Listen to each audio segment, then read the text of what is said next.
Well, folks, Bidenomics is a giant fail, and we are seeing the wages of Bidenomics happening right now. Here is the thing. Bidenomics, which is basically the idea that if we sink extraordinary amounts of taxpayer dollars into Joe Biden's favorite companies, or if we just blow out cash spending on a wide variety of causes that help Joe Biden's favored political friends, that if we do all of that, that somehow jogs economic growth and leads to economic durability. It's a lie. It's always been a lie. But here is the thing. It's very difficult to explain to people why it's a lie, because capitalism is a much more subtle and interesting conversation than is corporatism. Corporatism has always been a very easy sell. Corporatism is basically the idea, it was started by Mussolini in the early 20th century, that if you work hand in glove, government and business together, and then you direct those businesses in a particular way, this will lead to economic prosperity because it cuts out all of the evils of competition, and we all work together instead of working against one another.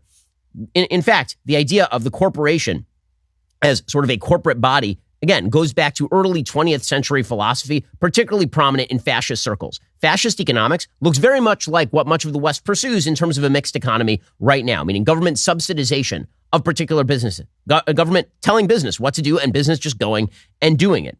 And what that actually results in is certain levels of economic stagnation because it cuts out innovation. When you are subsidizing certain businesses at the cost of other businesses, then what you are actually doing is you are twisting the incentive structure in extraordinary ways. And when you hear people in the United States who are very nostalgic for the 1950s, why can't we have an economy like the 1950s where the government was heavily subsidizing particular businesses, where unions were really, really strong? The quick answer to that question is we can't have the 1950s unless you wish to destroy literally all of the Western economies on planet Earth except for the United States. The reason the 1950s were a boom time in the United States is because every single export market for the United States was completely destroyed. So destroyed that we had to spend billions of dollars giving those countries money so they could buy our product. That's what the Marshall Plan was. So if you don't wish to, devastate the entire world economy and then have the United States be the last one standing so that we can, pay the unions off for manufacturing product that you could easily do elsewhere, well, then it's going to be kind of hard to square that circle. But Joe Biden's quote unquote industrial policy, his entire redistributionist policy, it has real costs. And we've been living with these policies for quite a while now, and they are not going particularly well. We are looking at slowing rates of growth across the West as governments decide to move away from more free market-oriented economics and more toward, again, this corporatist model. The reason I'm ranting about the corporatist model right now is because I don't think it's only a Bidenomics problem. I'm also seeing it happen on the right. I think there's a part of the right that does not understand how free markets work and why they are good. There are a couple of reasons why free markets are particularly good. One, you as an individual human being have a right to your property. This is the basis of basically all innovation and economic growth. It also happens to be moral. If you put work into property, you own that property. It does not belong to other people. If you then wish to live in a community where you share that property, that's your problem, and you can do that. And in fact, that's what religious communities over time have done. As I've said before, I give a lot of charity to my local synagogue. My local synagogue distributes that charity among a wide variety of causes. I help out friends. I give them jobs. Right? This is all stuff that people traditionally have done, but that doesn't make my property not my own property. Freely alienatable and freely keepable, right? All of that is very good just on a moral level. But the other thing that capitalism does that no other system does is it creates positive externalities. Capitalism ends with creating innovation. Now, it looks wasteful, capitalism, because look at all these people who are in competition. Why can't there just be one type of shampoo on the shelf, right? This is Bernie Sanders' routine. Why do we have all of these different shampoo companies making tons of different types? I only need one type of shampoo for this crazy hair. Well, the reason is because the competition makes the price lower. It makes it better for the consumer. Choice is good for the consumer. Competition is good for the consumer. And the same thing is true in the stock market. When people look at the stock market and they see it as a speculative enterprise, the stock market is not about the speculation. It's not about some dude getting rich day trading. The truth is, you're not going to get rich day trading. The number of people who have gotten truly wealthy day trading is very, very, very low. That is not how good investors invest. The way that good investors invest is they find what they believe is an undervalued property, and then they buy it, and then they hold it. This is Warren Buffett's entire strategy. Warren Buffett is a student of Benjamin Graham and David Dodd, and his basic strategy is, I find an undervalued asset where I like the business, and then I own a share of the business, and then the business grows. That is why Warren Buffett is successful, because he's a very disciplined investor.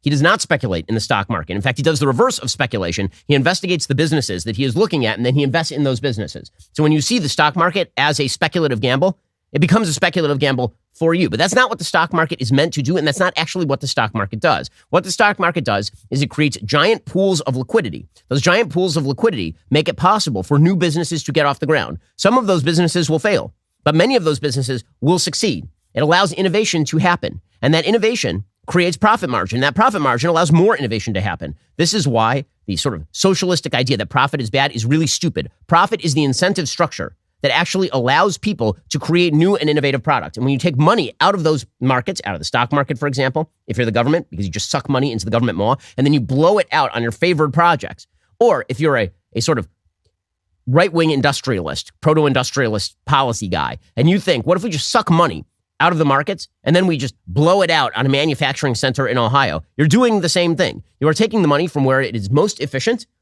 and where it is most likely to generate better products, better innovation, and more economic growth, and you are taking it and putting it in a place where that is less likely to happen. Now, you can pretend that that's good for the economy as a whole. It is not. It is good for your friends. You want to say it's good for your friends? Fine. That's at least a fair argument. I'm taking money from Bob and I'm giving it to Steve because I like Steve and I don't care about Bob. That's at least a fair argument. But to pretend that leads to overall economic growth is a lie.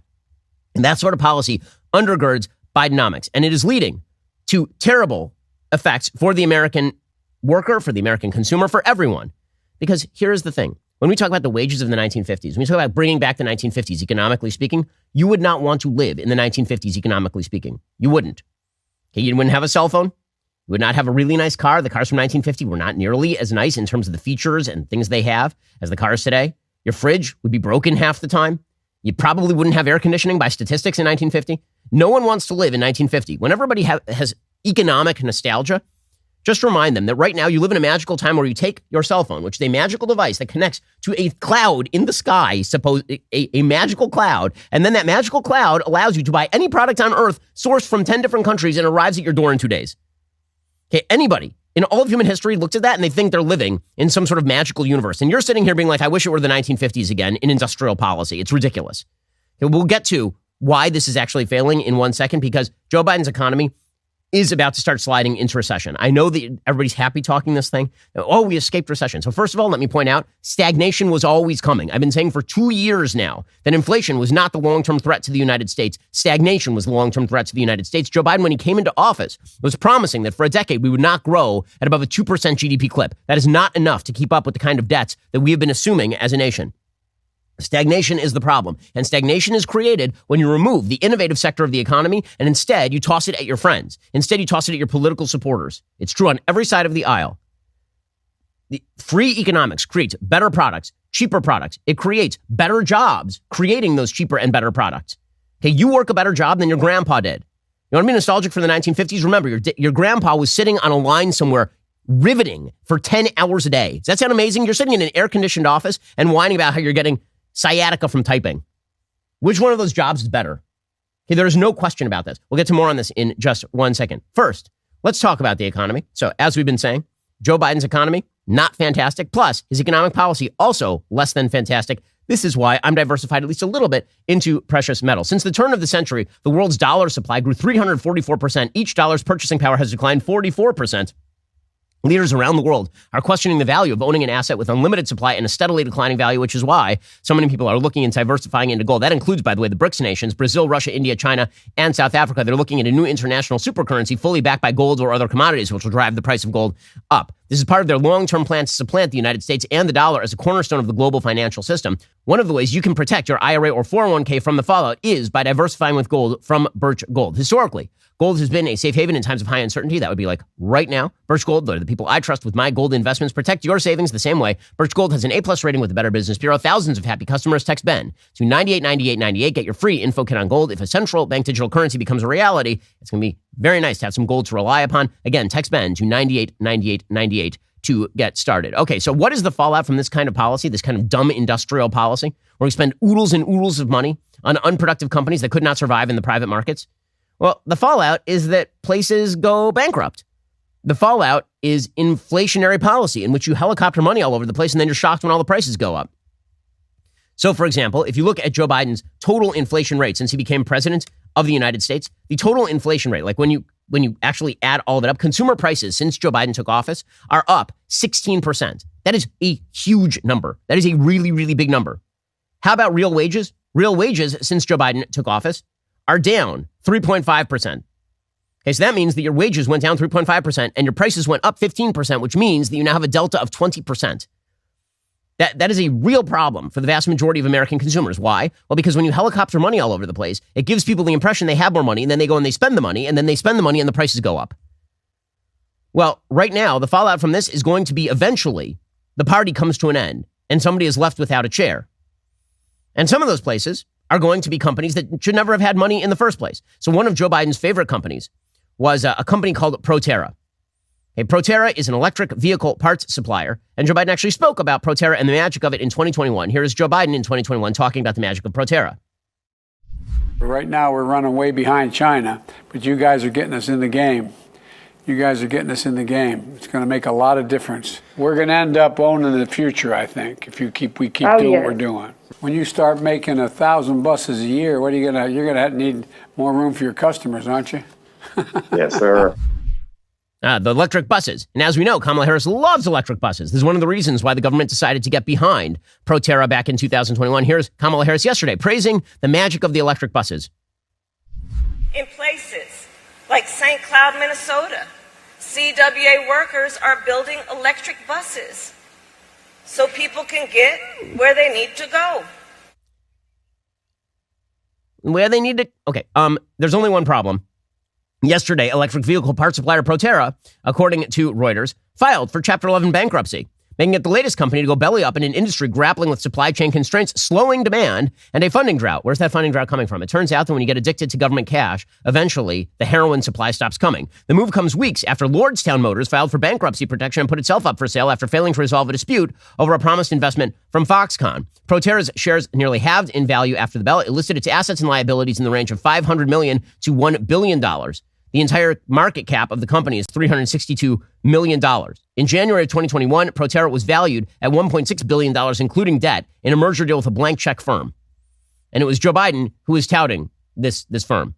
Now, the difference between the government subsidizing a firm and you subsidizing a firm, I've made investments that have gone bust, and I lose the money. When the government makes the investment and then goes bust, you also lose the money. That's the way that it works. And that is why these sort of industrial policies are a fail. Meanwhile, the Bidenomics team, they keep going out there and proclaiming that everything is going swimmingly when we all know it's not. Here is Kamala Harris lying yesterday saying that wages are up and inflation is down. Well, that all depends on your starting point. If you start from like last month, then that's true. If you start from when Joe Biden became president, it's wildly false. Again, inflation is up almost 16% from when Joe Biden took office, if you're looking at the price rate. And if you're looking at wage rates, they're down 4% during that same period in real wages. And Bidenomics is working. Today, the unemployment rate, okay, here's the evidence. Today, the unemployment rate is near the lowest it has been in over half a century in our country. Wages are up, and inflation has fallen 12 months in a row. I love these sorts of talking points. Inflation has fallen 12 months in a row.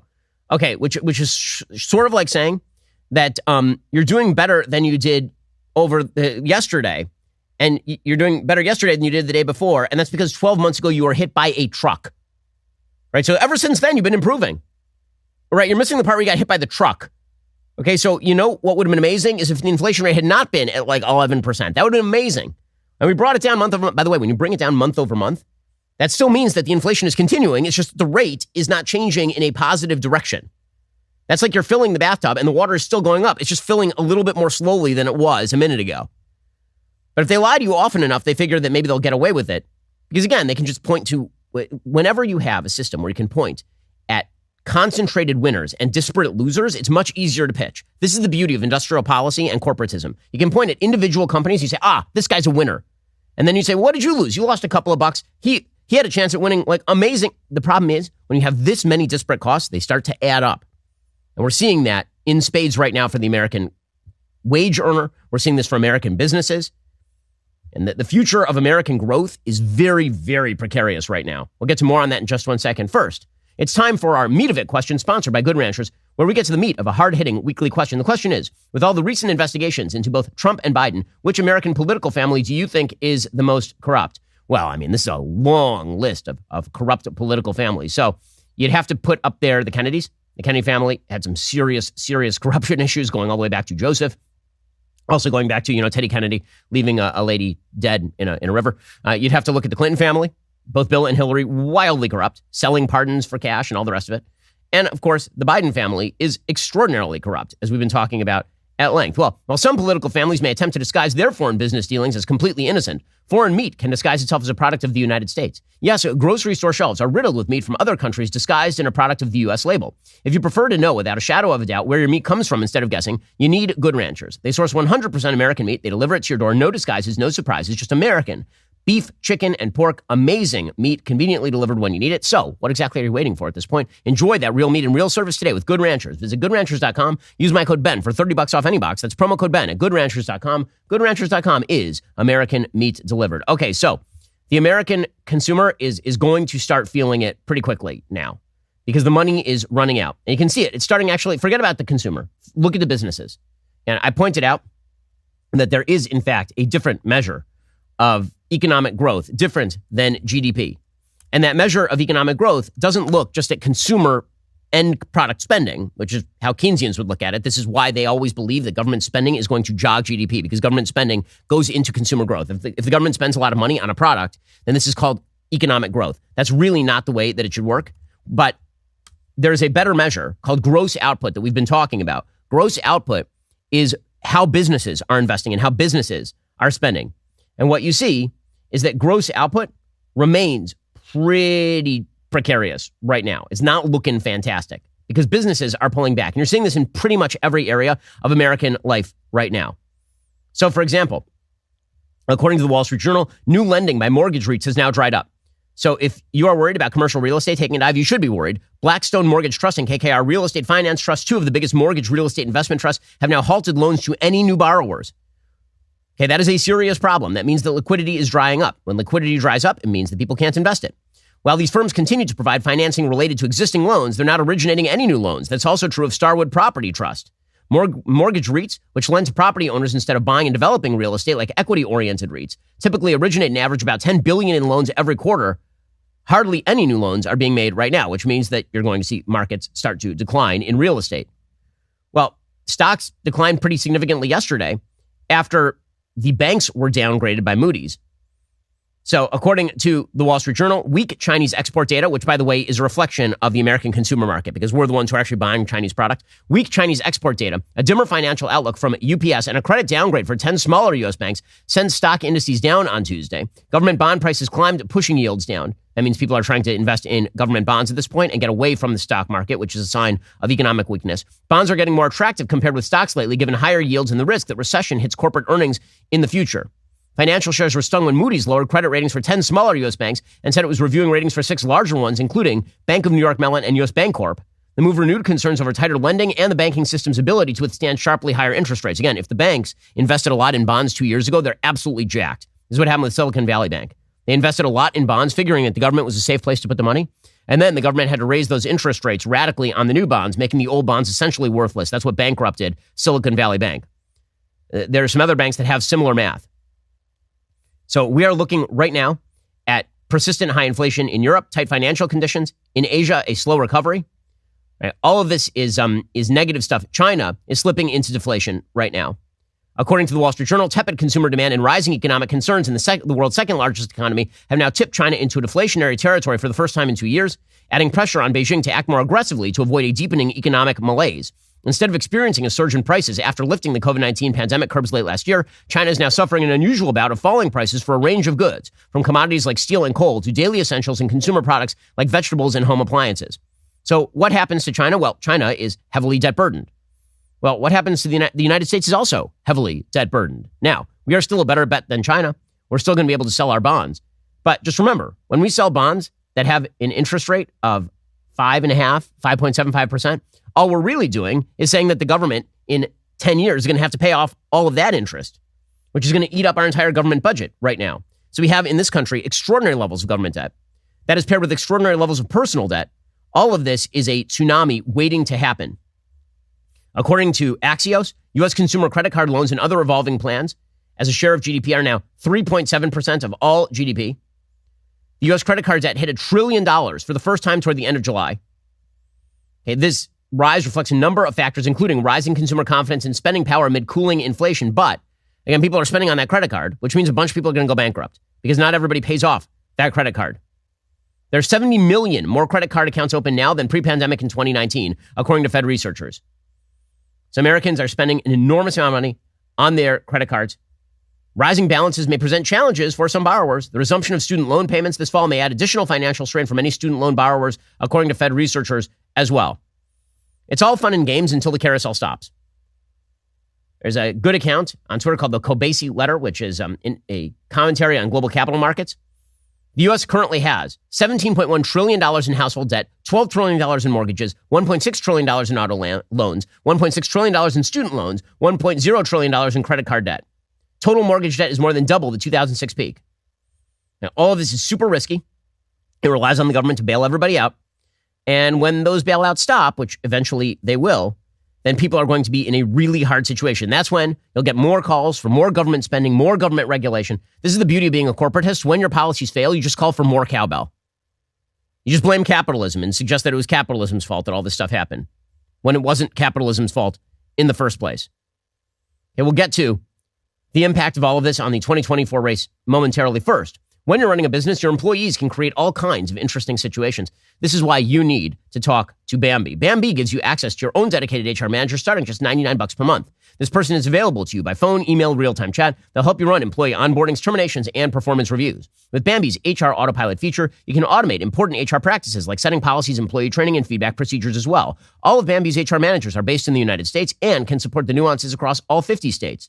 HR managers can easily cost $80,000 per year. Bambee starts at just $99 per month. Schedule your free conversation today. See how much Bambee can take off your plate. Go to Bambee.com right now. Type Ben Shapiro under podcast when you sign up. It's spelled BAMBEE.com. Bambee.com and type in Ben Shapiro. My business partners and I, we frequently talk about the fact that when our employees commit sins, we are the ones who pay the penalty. Well, that's why we have HR, to prevent that sort of stuff from happening. You need HR as well. Go to Bambee.com right now. Type Ben Shapiro under podcast when you sign up. It's spelled BAMBEE.com, Bambee.com. Type in Ben Shapiro to get started and to get your business protected today. Okay, one of the ways that you can see that the easy money is drying up is because very foolish corporate policies are also starting to dry up. Those are the preserve of the privileged. In the same way that environmentalism is a preserve of the global privilege, the only people who care about the environment are people who can afford to do so. They're not people who are living in Africa who are burning dung for fuel and trying to make sure that their one-year-old stays alive. It's a bunch of rich people living in the West who are deeply worried about the polar bears and the Arctic ice caps.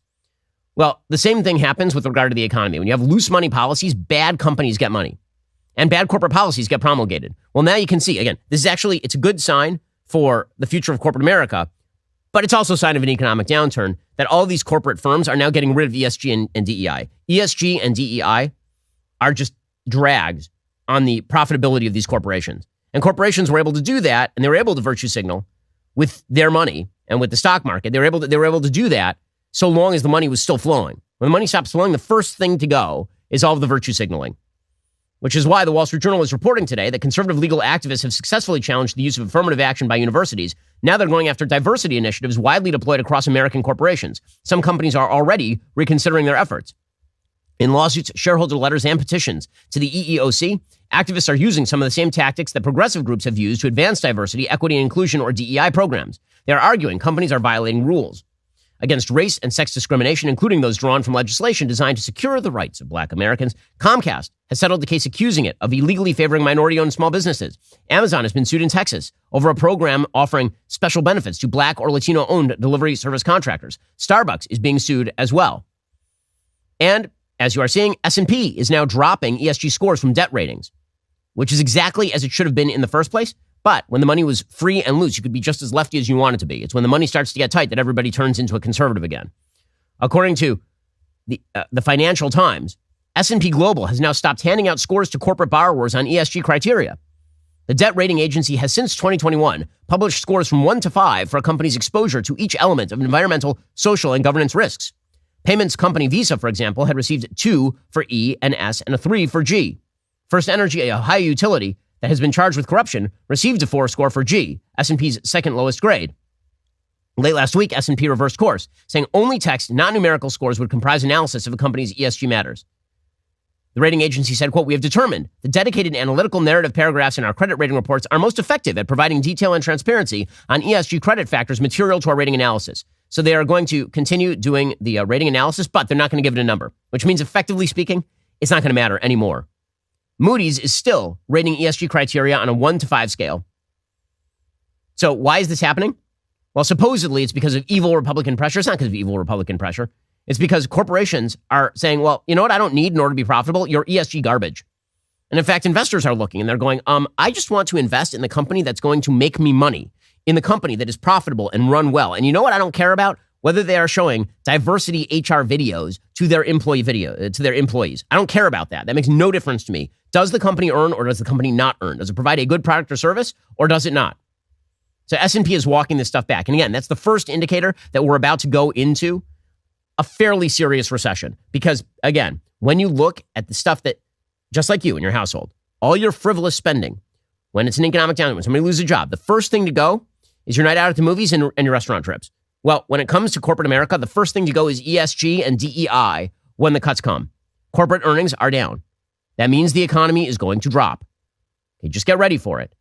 And while Joe Biden is happy talking this thing, it would be important to start protecting yourself. But with all of that said, Republicans would be poised to take advantage of this if they knew how to speak in free market terms. But Republicans have left that far behind. And there's a serious problem. In the effort to win over people in middle America, the so-called Rust Belt, the suggestion has been made that those people are desperate for manufacturing policy that, quote unquote, reshores jobs. And all of that is nice sounding stuff that effectively means subsidization for some at the expense of others. That's not actually, by the way, why Republicans are winning in Ohio and Indiana. The reason Republicans are winning in Ohio, Indiana, Iowa, all these Midwestern Rust Belt states, it has very little to do with manufacturing policy because guess what? Most of those jobs didn't come back. They all just shifted over, right? Pittsburgh used to be a steel town, and now Pittsburgh is actually a healthcare town. Jobs change. It doesn't mean people don't get lost in the shuffle, which is horrible, and we have to find better ways to transition them to new careers. We have to find better opportunities for them. But the idea that you're bringing back like the entire manufacturing base of the United States is something that both the Republican Party and Democratic Party keep saying, and it's not going to happen in large swaths of the manufacturing economy in the same way that agriculture used to be a mainstay of the American economy. And now agriculture is worked by a tiny fraction of the workforce in the United States. You don't hear people saying, well, you know what? All those farmers who lost jobs, we need to find ways for them to go back to farming. Right? That's just not something people say anymore. And the reason for that is economies become more innovative. They become more efficient. The actual reason, by the way, that Republicans are winning in red states has much more to do with the bizarre cultural policies practiced by left coast elites than it has to do with industrial policy in the Midwest. So as the Republican Party embraces the idea that entitlement programs should never be messed with, that we should continue spending just like Democrats do, only on different people, it's a race to the bottom at that point. It really is. It'd be nice if somebody in American politics had the actual balls to talk about the beauties of the free market, which is what has made America the most prosperous country in world history, bar none, without a doubt. Instead, we're just going to blow out our debt and we're going to continue ignoring all the systemic problems with the economy until we hit a cliff, at which point we hit a cliff. And then, because America is perceived as capitalist, but actually is corporatist, at that point they blame the free markets and they call for more government interventionism, and it's a spiral to the bottom. So if that sounds kind of dark, it's because it is. Again, it would be really nice if somebody in political power had the capacity to speak clearly and cogently about the economy. But that's likely not what we're going to get. Instead, it's going to be a race of personalities. Speaking of which, apparently Kari Lake is now preparing another Senate run. She ran for governor. She lost to a wet rag in Katie Hobbs in Arizona. Everybody thought Kari Lake was going to win that race. They thought she was going to win that race because, again, Katie Hobbs is a terrible candidate, like a truly awful candidate. Kari Lake somehow found a way to lose the race by essentially saying to a bunch of people in the middle, I don't want you to vote for me. I mean, she actually said that pretty much. Now she has declared that she won. And if this is the Republican plan for victory, I got to say, it's really stupid. Declaring that you won a game that you lost does not make you the winner of that game, nor should it make you the favorite for the next game. There is no game of which I am aware that you claiming victory makes you the victor in the game. If you just declare that you won a basketball game after you clearly lost a basketball game, does that now make you a winner who moves on to the next round? And yet this seems to be, denial is not just a river in Egypt. Denial is apparently now a Republican electoral strategy. If you pretend that you didn't lose an election and then you say a bunch of stuff about it that is unverifiable, then we give you the benefit of the doubt because we hate the left so much that we have decided that everything they say is a lie up to and including election results. That's not a good way to win a reelect effort. The Arizona Republican Party is destroying itself right now, and it's a disaster area for the Republican Party nationally because if Republicans lose Arizona, which state do they make up in a presidential? Remember, until about 5 years ago, Arizona was entirely red. If you go back to like 2016, The senators from Arizona were John McCain and Jeff Flake. It was 2 Republicans, and Doug Ducey was the Republican governor of Arizona. And now there's a Democratic senator. There are 2 Democratic senators and a Democrat governor in Arizona. So is the Arizona Republican Party shifting back toward the sort of maverick state status that actually allows it to win in the state? Nope. Apparently, Kari Lake is not only running in the Senate race, she is now the far and away favorite in the primary race there, which I got to say is just wild. It's wild, especially because this is a super vulnerable seat for Democrats. Kyrsten Sinema, the current independent senator in Arizona, she is running against Ruben Gallego. Ruben Gallego right now is drawing a plurality of the vote. Sinema is drawing some of the Republican vote. And well, if you had a stronger Republican candidate who, say, didn't alienate independents, maybe fewer of those independents would go over to Kyrsten Sinema. Right now, Kyrsten Sinema is winning like 37, 38% of the vote. Gallego is at like 40-something. And Kari Lake, if she were in that race, is in the 20s. Hey, that ain't going to do it. And yet Republicans in Arizona seem so obsessed with the idea that if they just keep relitigating 2020 and 2022 and presumably 2024 for the rest of time, that this will be an electoral strategy that leads to... I just don't understand how this has ever worked.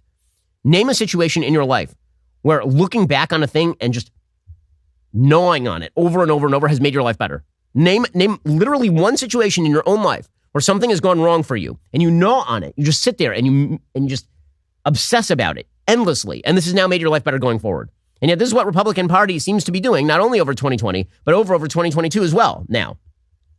According to Axios, a potential 3-way battle with Kyrsten Sinema running as an independent exposes deep divisions in both parties on whether to appeal to their bases or independents.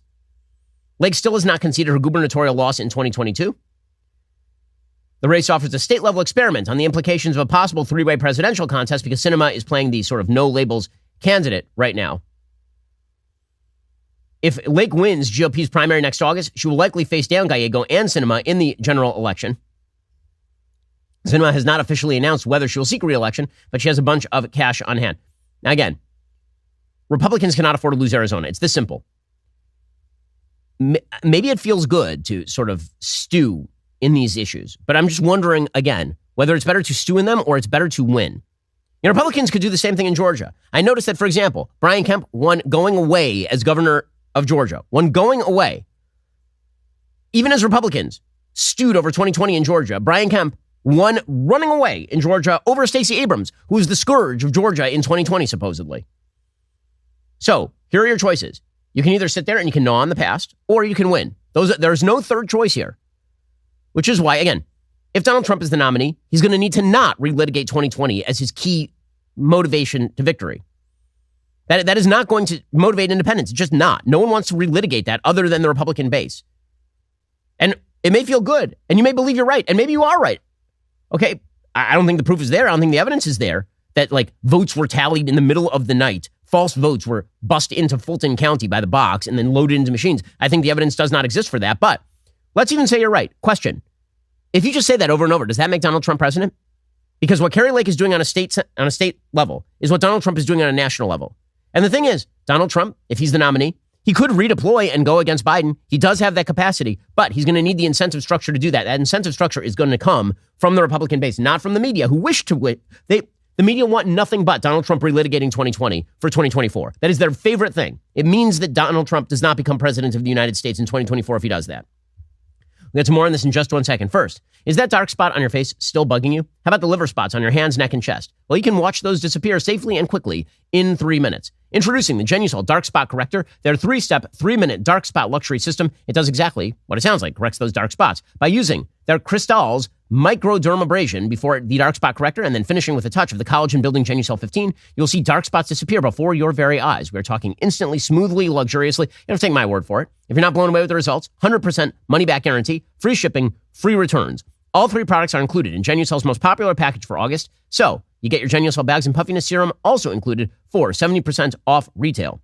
Head on over to Genusol.com/Shapiro. Order the new dark spot treatment system today. Say goodbye to those pesky spots tomorrow. That's Genusol.com/Shapiro. Also, whether it's changing the definition of words or trying to convince you that 2 + 2 actually equals 5, it sometimes feels like the leftist culture is doing its best to make you stupid, because they are. But good news, our good friend Dennis Prager has all the answers in his Daily Wire Plus series, PragerU Master's Program. In Master's Program, Dennis has gathered 40 years worth of wisdom and is sharing it on a number of wide-ranging subjects.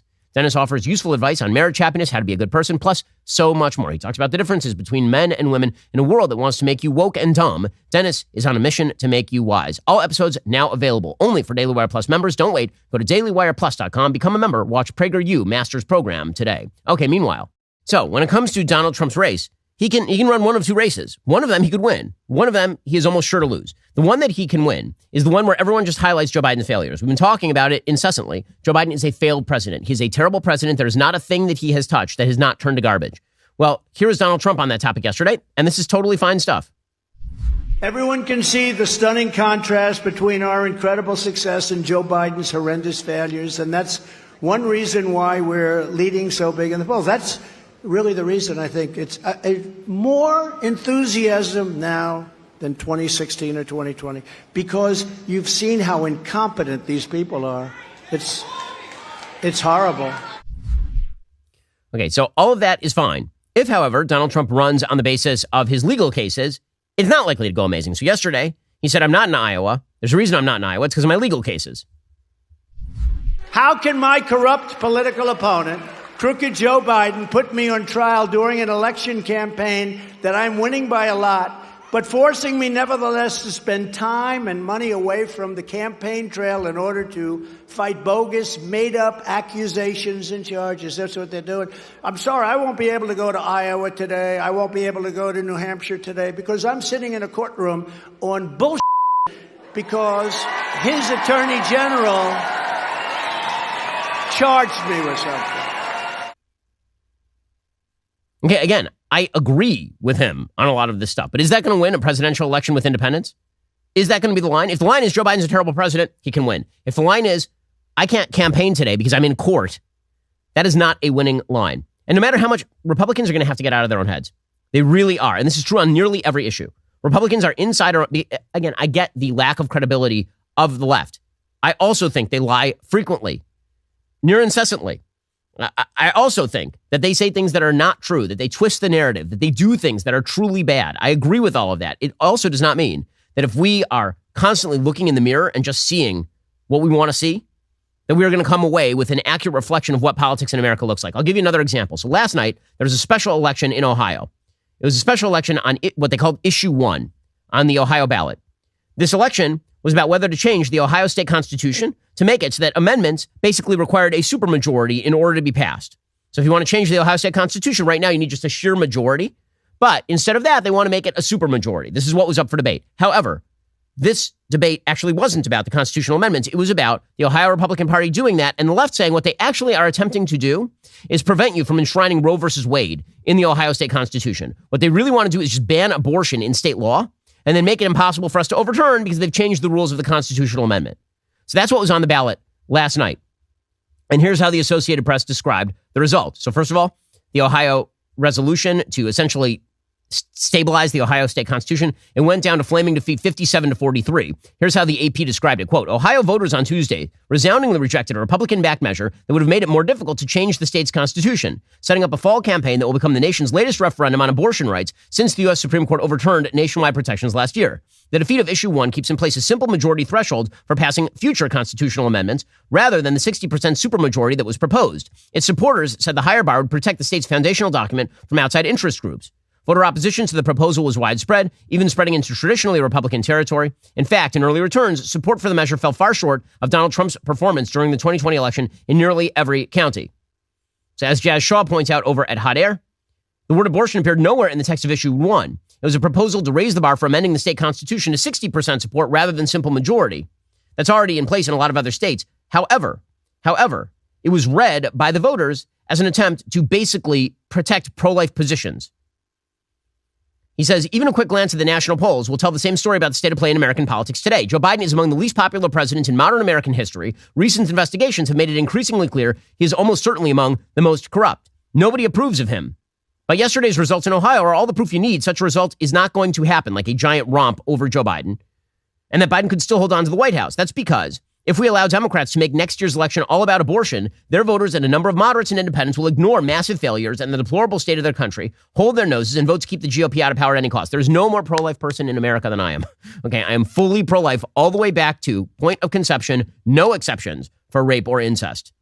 Now, I'm as pro-life as it is possible to be. Also, politics exists. Republicans saying over and over to themselves that if we take the hardest pro-life position in every state in the union, this will lead to electoral victory is dumb. It is not correct. You're going to have to gradually convince the American people of the rightness of your positions. Because if you don't, the backlash is going to come strong from the other side. You're seeing this in state election after state election. It's what's happening in Kansas, for example, where an overwhelmingly Republican population voted to actually enshrine abortion in Kansas constitutional law. If Republicans feel like they are the only voters in the room, if they feel like they vote on the basis of Kari Lake's race in 2020, or they vote on the basis of Donald Trump being victimized by law enforcement, or they vote for their nominees on the basis of who takes the most pro-life position and promises they're going to ram it down in law even without any political support for that position, they're going to lose. Okay, gravity does exist. The left has been assuming with the economy, gravity doesn't exist. And the left for a long time, with regard to things like crime, assumed that gravity did not exist. Gravity continues to exist in the political realm. Reality continues to exist in the political realm. Now, I'll be honest with you, and I'll tell you where people are straying from their central principles. It is 100% true that if you go for a 10-week abortion ban, that is not a full abortion ban, nor it is remotely sufficient to protect human life. It is also true, if that's the best you can get, that may be the best you can get.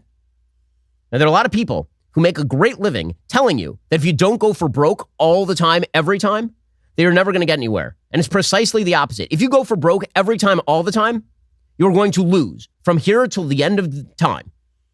Because going for broke every so often may result in the victory, but the other 98% of the time, it results in loss. And that other 98% of the time, it matters an awful lot more. It really does. Victories are won incrementally. The pro-life movement defeated Roe versus Wade over the course of 50 years of building up an entire legal movement specifically dedicated to interpreting the Constitution as originally intended. That took 50 years of incremental movement. Do you think that tomorrow, if we just go for broke, that magically the country is going to snap into a place of virtue? I don't. I think it's a long, hard slog. I think it's a long, hard process of convincing people and working with people. And yes, taking incremental gains and recognizing the gains for what they are, while also recognizing what they are not. That is what political honesty would look like. But very few people on either side of the political aisle actually do political honesty these days. Instead, their business is telling you about how pure they are on every form. And they don't worry about winning. Instead, what they worry about is can they wrong foot the other guy and make it look as though he's actually pusillanimous on an issue, when what he's really saying is the only way to, I agree with you on the issue, the only way to get to the point where you win is by pursuing these very practical steps. Or alternatively, you can shout at the win and then you can lose. Maybe it feels good to shout at the win. Feeling good is not politics. Feeling good is not victory. Victory is victory, and there's no substitute for it. All right. Meanwhile, speaking of left-wing liars, the advanced placement board, the college board, they're just liars. They lie on the regular. They lie routinely. So they lied about their AP African-American history course in Florida, suggesting that it couldn't even be taught in Florida because you can't teach black history in Florida. It's just crap. It's not true at all. Well, now the College Board has announced that it's going to pull its AP psychology class from Florida schools. It's not Florida banning the AP psychology class. Okay, Florida did not do that. It is the College Board saying, we can't teach our AP psychology class in Florida schools. They said, quote, Florida Department of Education has effectively banned AP psychology in the state by instructing Florida superintendents that teaching foundational content on sexual orientation and gender identity is illegal under state law. That is a lie. Here's what the Florida Department of Education says, quote, just 1 week before school starts, the College Board is attempting to force school districts to prevent students from taking the AP Psych course. The other advanced course providers, including the International Baccalaureate program, had no issue providing the college credit psychology course. So it's the AP that is removing the course, not Florida. Florida did not say you can't teach AP. AP said you can't teach AP in Florida. Why? Well, according to the AP standards on psychology, one of the standards is describe how sex and gender influence socialization and other aspects of development, and also articulate the impact of social and cultural categories on self-concept and relations with others. Now, there's nothing there that says that you have to teach a bunch of weird gender theory garbage. You could not, right? You could just teach that sex, of course, impacts socialization because girls are girls and boys are boys, and gender is deeply connected with sex. You could totally teach that in the context of the AP Psych course. But what AP is saying is that we don't want you to teach that. So as a columnist for The Federalist points out, the College Board is equating the limits placed on teaching these two skills with removing a cornerstone of the course. This is like saying that neglecting to explain all the unconventional ways punctuation is used for rhetorical purposes somehow makes the whole class illegitimate.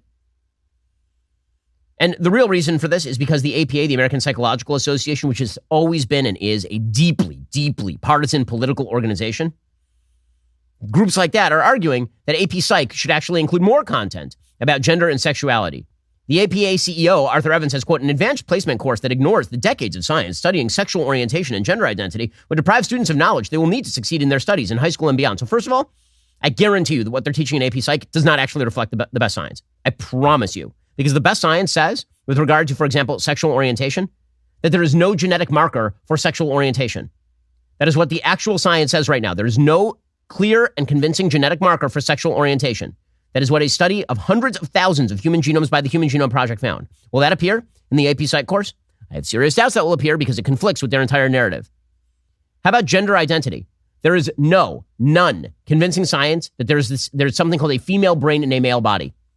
That is a myth. That is a Gnostic myth. It does not exist in science because no one can actually label what a female brain looks like in a male body because the brain is part of the body. It's nonsense. Will they teach it anyway? That's what they want to teach. So Florida's just saying that we can't actually teach that stuff. And the AP is saying, well, you must teach that stuff. So is that Florida's fault or is that the AP's fault? Again, Florida didn't ban the AP course. AP banned the AP course. So stop blaming Florida for actually making sure that its kids aren't indoctrinated. Instead, blame the AP for attempting to indoctrinate the kids. Okay, time for some things I like. So things that I like today. So there is a book that was enormous in the 1970s. It's called Zen and the Art of Motorcycle Maintenance. It was written by a guy who used to be sort of an English composition professor and then got very into psychology, went to University of Chicago. This book sold just millions and millions of copies, Zen and the Art of Motorcycle Maintenance. It's one of my dad's favorite books. I first read it when I was in my teens. I reread it like this week because he kept talking about it. I was like, I don't really remember it that well. The book by Robert Pirsig received 120 rejections before it was actually published. Its initial sales were at least 5 million copies worldwide. At this point, probably it sold twice that. It's which makes it, by the way, the single best-selling psychology book probably in human history. You haven't heard of it because you didn't grow up in the 70s. The book in the 70s was perceived as an attack on conservatism. It is not. It is a deeply conservative book. So basically what the book is, Zen and the Art of Motorcycle Maintenance, is it's a story about the author and his son taking a motorcycle trip across the country. And it's interspersed with his flashbacks to his days in psychology because it turns out that he had an actual psychological break and he was hospitalized and giving like electrotherapy and all of this. And so it's a travelogue interspersed with philosophical musings and investigations into what it was that made him go crazy about philosophy in the first place. Well, the book says a lot of the same sort of stuff that like Jordan Peterson says now. So a lot of the book is about the magic of fixing his motorcycle. Basically, you don't have to be, by the way, like a motorcycle enthusiast to actually enjoy this sort of stuff. I'm not.